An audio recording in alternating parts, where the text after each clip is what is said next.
let's get into it with the big decision makers in the AFC East, the New England Patriots. Putting this graphic up for you guys. Look, a lot of additions right there, man. Oh, just of course. a ton. I'll let you take it over They here. spent a record amount of money. It was well over $200 million. Yeah. In 10 years, Bill Belichick had spent around $400-something million in 10 years of running the New England Patriots. This offseason, he flipped the script, completely did it. He revamped, reloaded, got everything good. And, he is just an absolute genius with his ability to maneuver certain roster moves. I'll mention one that I don't even know if it's up here. It's Kyle Van Noy, a guy that they lost, got a comp pick back for it. Got cut by the Dolphins because of that, and then they still have that comp pick that hasn't even been awarded to that they are going to draft with, and now they have Kyle Van Noy back on roster for a cheaper deal. Listen, the man plays chess while the rest of the people are playing checkers. Yeah. I love a lot of these acquisitions. Some of the offensive line moves kind of different, but that was just to move some money around, if you will. Trent Brown was a huge land getting him back. The Patriots are masters at running guys in their own system and somehow able to get them back all the time. Yeah. It is a staple piece in what Belichick does. Giannou and Hunter Henry, I would say, headline this class.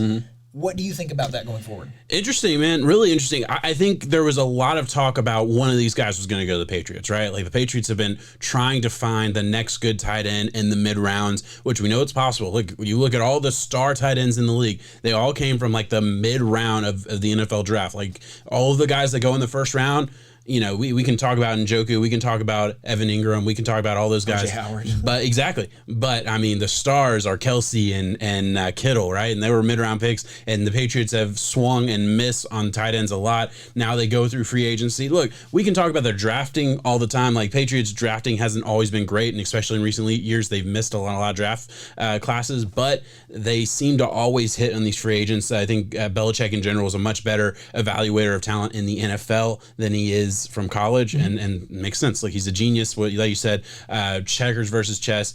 Interesting to see both these guys on the same team. If you're a fantasy guy, you hate it because it seems like it kills the value for both of them. It does. And it's like they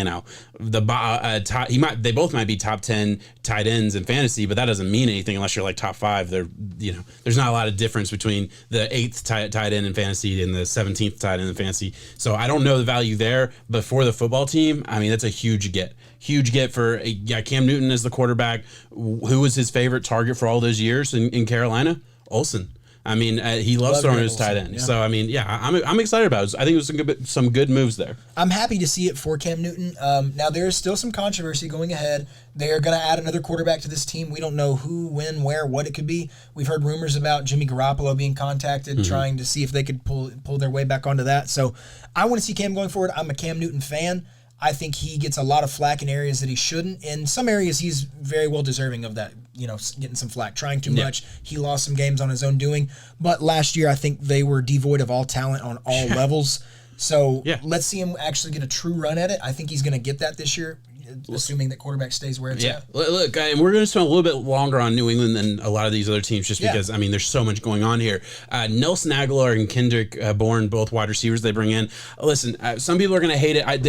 The Patriots still need a wide receiver one. Like, they don't have one. But I mean, you talk about grabbing some wide receiver 2s and 3s that were pretty good last year and just pretty all right wide receivers. Look, Nelson Aguilar, he's a roller coaster of a career so far, and he's at a high point right now, and he's getting paid. Fans. Yeah, exactly. And I don't know what to think. Like, is he going to fall off the face of the earth? It's very, very possible. Kendrick Bourne, you're talking about a former undrafted guy who ended up finding a spot as the wide receiver 3 for the 49ers for a lot of years. I don't know what to expect from these guys, but it's a very Patriots move to avoid the top names and go for the tier 2, tier 3 wide receivers in the class. That's exactly what they did. I would look ahead to the NFL draft because I think so. A lot of people had it scripted. Kyle Pitts.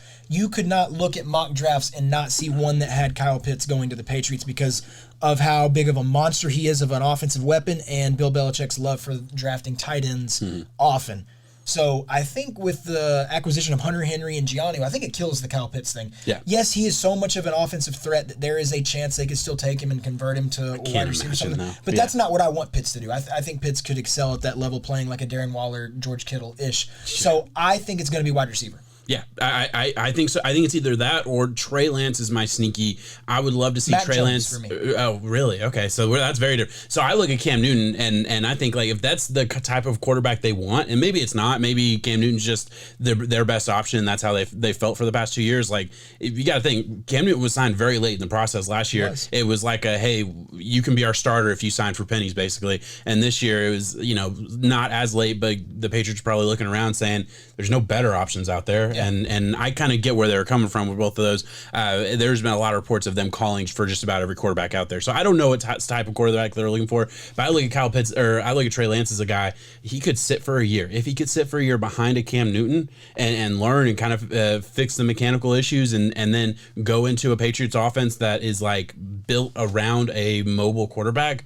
That would be crazy. That would be interesting. And I totally get the Mac Jones side of it too. I get the Mac Jones thing. Yeah. Yeah, Mac Jones. I mean, I'll let you go for it, but I think we're thinking the same thing. I just think when you look at the type of build that Belichick has shown that can work, I see similarities. I'm not reaching here and saying that Mac Jones is Brady. I see similarities in a pocket presence quarterback because the way that the NFL is changing nowadays, you just don't see that a lot. Mac Jones, I think, is unique in saying that he is one of the only true pocket passers out of this class.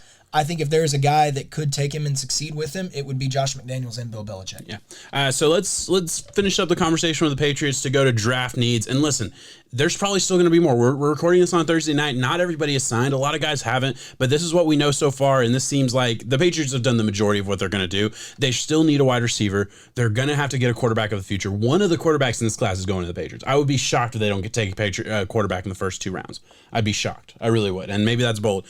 Defensive tackle, they still need help with. They got rid of Adam Butler and didn't really replace him with anybody. Like Devon Gottschall is a guy from the Dolphins who's been pretty good for a lot of years, but like I mean, he's a good stuffer. Yeah, he's not a difference maker, but he fits the scheme perfect though.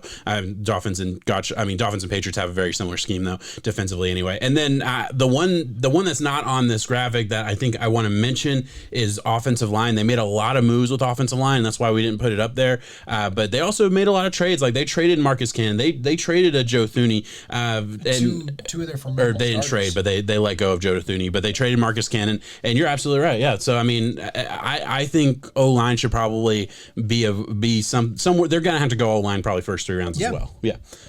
You good there? I think we covered it. We didn't mention Matthew Judon. I think it is a massive sign.